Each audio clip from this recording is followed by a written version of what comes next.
Everyone. Today, let's listen to The Bet by Anton Chekhov. Its detailed summary and analysis. This story is one of Anton Chekhov's most thought-provoking works. It explains, or even we can say, it examines the conflict between materialism and spirituality through a 15-year bet between a banker and a lawyer. So the context is 19th century Russia, where intellectual discussions and moral questions about human life were very much prominent. Okay. So Chekhov was one of Russia's greatest literary figures, renowned for portraying ordinary human struggles with emotional subtlety. He practiced medicine throughout his life, which means that he's a doctor, which gave him a deep understanding of suffering to moral and existential questions about the value of human life, contrasting intellectual pursuits with material goods. So um, that's the little bit of biography about the author, so that we can understand the work in a better manner.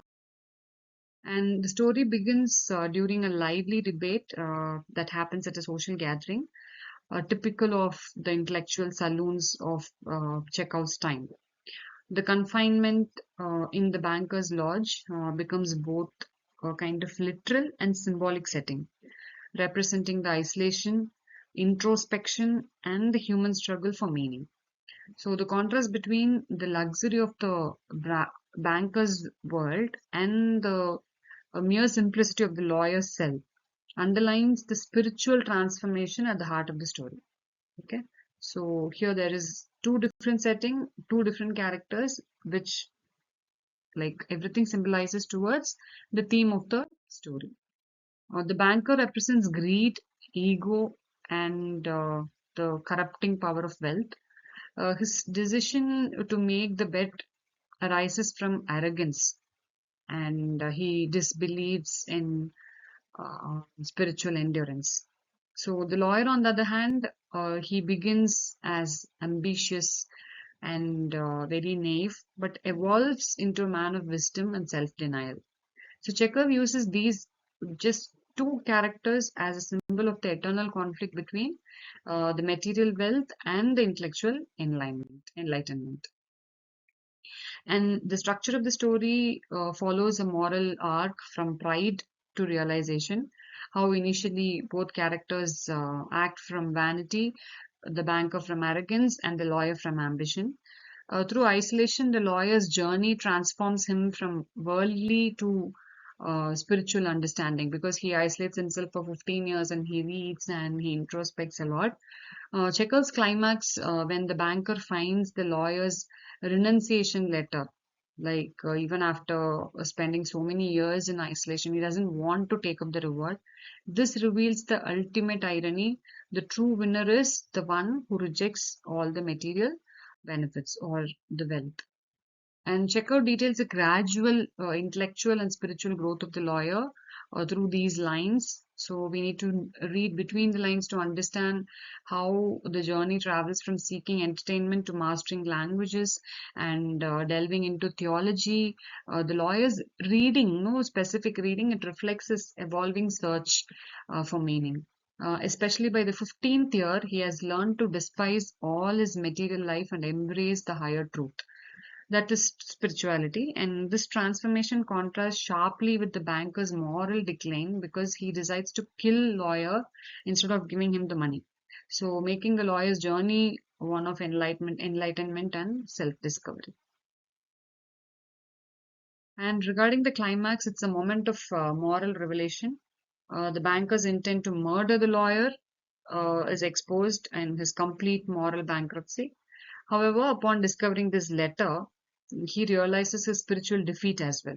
So the lawyer's renunciation of wealth becomes an act of liberation, proving his moral superiority.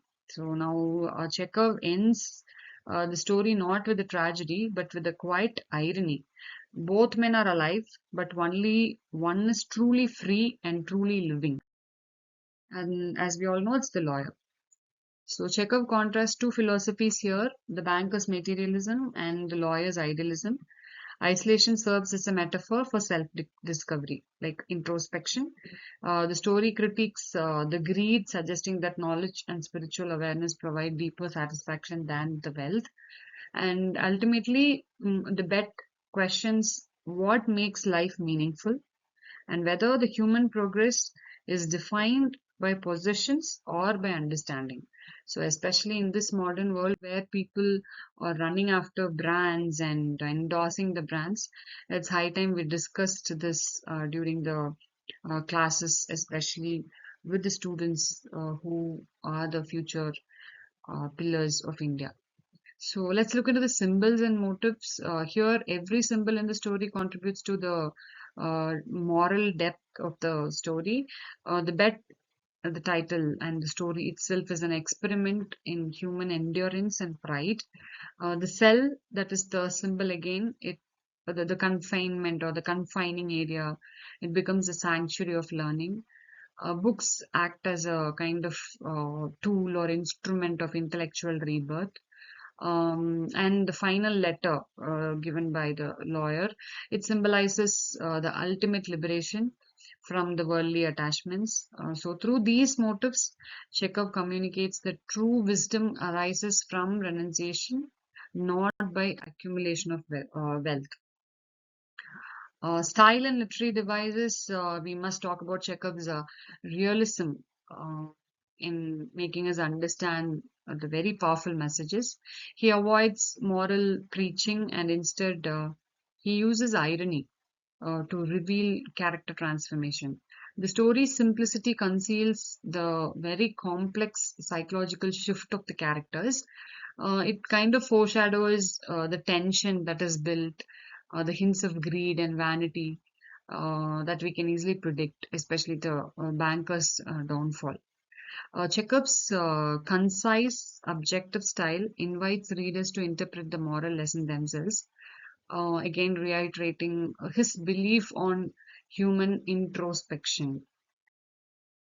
So, the moral of the bet is profound but simple. Spiritual and intellectual fulfillment outweigh the material gain. Chekhov implies that stories' obsession with wealth blinds people to deeper truths. The lawyer's renunciation is not defeat, it is actually the enlightenment. The banker, the banker, even though he is rich, he is spiritually bankrupt. So the story ultimately teaches that life's worth lies in conscience, consciousness, and not in comfort. So, few quotable lines are quoted here. To live anyhow is better than not at all. I despise your freedom and wealth. You have lost your reason and taken the wrong path. So these lines capture the story's core conflict between the existence and essence. They show the lawyer's transition from valuing survival to rejecting the superficial pleasures of life. So this contrast between initial optimism and final renunciation, it illustrates the philosophical growth that Chekhov always celebrates in his stories. And to talk about the critical interpretation, Chekhov always leaves interpretation open to the reader, making the bet a mirror of personal reflection. Some critics view the story as a critique of utilitarianism, while others see it as a testament to the redemptive power of solitude. So, regardless of um, what occupies the front row, utilitarianism or solitude, the lawyer's moral awakening and the banker's guilt stands as a universal lesson about the human values. And I'd like to encourage the students or the learners to explore multiple perspectives, like why does the lawyer leave early? Did the lawyer win through renunciation or lose by abandoning life's pleasures? Or discuss whether Chekhov's ending is optimistic or tragic, and what it reveals about humanity's search for meaning, as we also have universal human values as a paper. This time we are able to easily understand the relation between how value is indicated in the story. So I'm just leaving these questions open for the learners to discuss with you all. And to summarize, by emphasizing that the bet transcends its time and culture, it encourages the readers to reflect on what truly matters in life. His message endures inner enlightenment and self awareness or self introspection. And these are the ultimate victories over materialism and pride. So, the bet remains as a timeless piece of Anton Chekhov.